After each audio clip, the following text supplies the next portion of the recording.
반갑습니다. 기쁨의 50일 기간 5월 15일 토요일 새벽을 하나님께 올려드립니다. 함께 새롭게 하소서 찬양 부르십니다.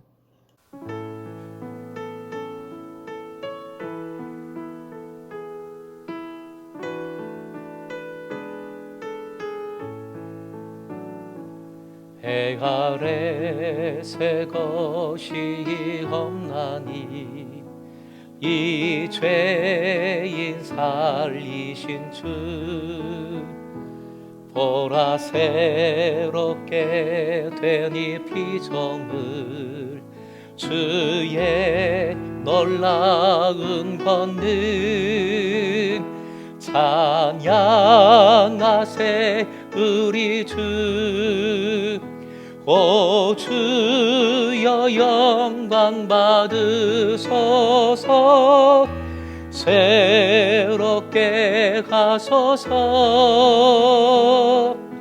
새롭게 하소서 새롭게 하소서 늘 새롭게 하소서.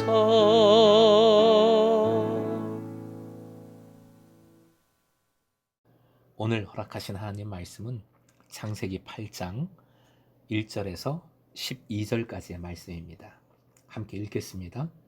하나님이 노아와 그와 함께 방주에 있는 모든 들짐승과 가축을 기억하사 하나님의 바람을 땅 위에 불게 하심에 물이 줄어들었고 기쁨의 샘과 하늘의 창문이 닫히고 하늘에서 비가 그침에 물이 땅에서 물러가고 점점 물러가서 150일 후에 줄어들고 일곱째 달 곧 그 달 11의 날에 방주가 아라닷 산에 머물렀으며 물이 점점 줄어들어 열째 달 곧 그 달 초한 날에 산들의 봉우리가 보였더라. 40일을 지나서 노아가 그 방주에 낸 창문을 열고 까마귀를 내놓음에 까마귀가 물이 땅에서 마르기까지 날아 왕래하였더라. 그가 또 비둘기를 내놓아 지면에서 물이 줄어드는지를 알고자 하매 온 지면에 물이 있으므로 비둘기가 발 붙일 곳을 찾지 못하고 방주로 돌아와 그에게로 오는지라. 그가 손을 내밀어 방주 안 자기에게로 받아들이고 또 7일을 기다려 다시 비둘기를 방주에서 내놓음에 저녁 때에 비둘기가 그에게로 돌아왔는데 그 입에 감람나무새 잎사귀가 있는지라. 이에 노아가 땅에 물이 줄어든 줄을 알았으며 또 7일을 기다려 비둘기를 내놓음에 다시는 그에게로 돌아오지 아니하였더라. 오늘의 기도 제목, 기억하고 회복시키시는 하나님을 기다릴 때 성숙한 믿음 주소서. 기억하고 회복시키시는 하나님을 기다릴 때 성숙한 믿음 주소서. 오늘 본문을 통해 만나는 하나님은 첫째, 기억해 주시는 하나님이십니다. 기억하사의 원어는 자카르입니다. 칼이나 정같이 날카로운 것으로 뭔가를 표시하고 새겨 넣는 것을 의미합니다. 돌비석에 새긴 글씨를 생각하시면 됩니다. 새겼으니까 절대 지워지지 않지요? 잊지 않는 겁니다. 잊을 수 없는 것이지요. 연비라는 것이 있습니다. 연모하는 사람의 이름을 자기 몸에 새겨 넣는 것을 의미합니다.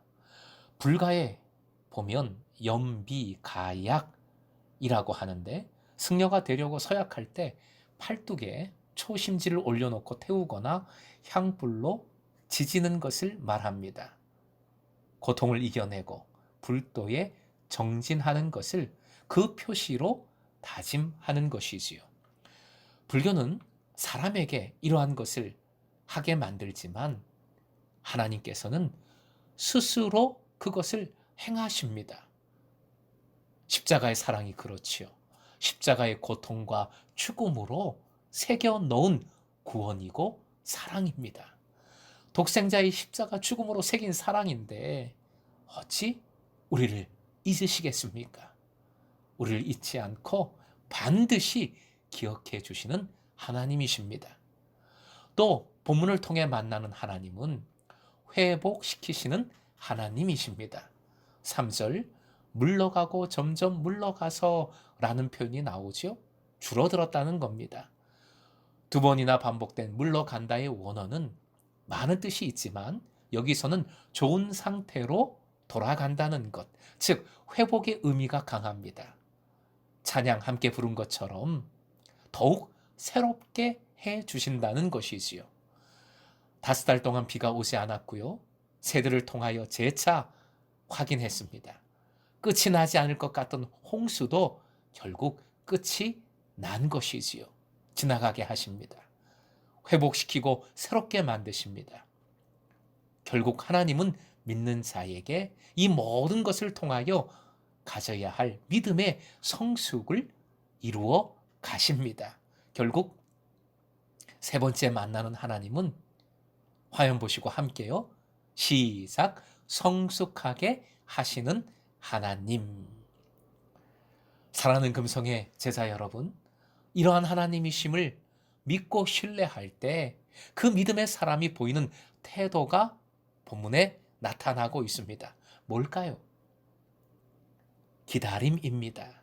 10절, 12절 기다린다는 표현이 반복되고 있습니다. 본문을 보면 노아는 정말 진득합니다. 산들의 봉우리가 보이고 나서 무려 40일이나 지나서 창문을 열고 까마귀를 보냈습니다. 그리고 처음 비둘기를 보낸 후 7일 후에 다시 보냈고 또 7일이나 지나서 다시 비둘기를 보냈습니다. 당장이라도 방주에서 나가고 싶지 않았을까요? 어떻게 이렇게 진득하게 노아는 기다릴 수 있었을까요? 그것은 오직 신뢰함에서 오는 것입니다. 노아는 하나님과 동행한 사람이었죠. 의인이었습니다. 하나님을 신뢰했습니다. 그래서 이렇게 기다릴 수 있었던 것이지요. 사랑하는 금성의 제자 여러분, 기억하시는 하나님이심을 신뢰하십시오. 반드시 회복시키시고 더 좋은 것을 주심을 믿으시기 바랍니다. 그리할 때 어떤 상황에서도 조바심 내지 않고 엉뚱한 짓 하지 않고 기다리며 인내하며 순종하게 됩니다. 더욱 성숙한 믿음으로 자라나 하나님 나라의 사명을 온전히 감당하며 하나님 나라의 은혜를 풍성히 누리게 되는 것이지요. 예레미야 2장 2절 말씀 화면 보시고 함께 읽겠습니다. 시작. 가서 예루살렘의 귀에 외칠지니라. 여호와께서 이와 같이 말씀하시기를 내가 너를 위하여 내 청년 때의 인애와 내 신혼 때의 사랑을 기억하노니 곧 씨 뿌리지 못하는 땅 그 광야에서 나를 따랐음이니라. 주님은 우리의 부족한 믿음이라도 그 믿음 반드시 기억해 주십니다. 우리가 어려울 때, 힘들 때 주님께 순종한 것을 반드시 기억해 주십니다. 그러니 우리도 기억하시는 하나님을 기억해야 하겠습니다. 그 기억을 붙들고 끝까지 주님 따라가야 하겠습니다. 순종해야 하겠습니다. 오늘도 잠잠히 기다리며 순종의 삶을 살아감으로 주님의 기억이 어떤 은혜로 내 삶에 나타나는지를 풍성히 경험하시길 주님의 이름으로 축원드립니다.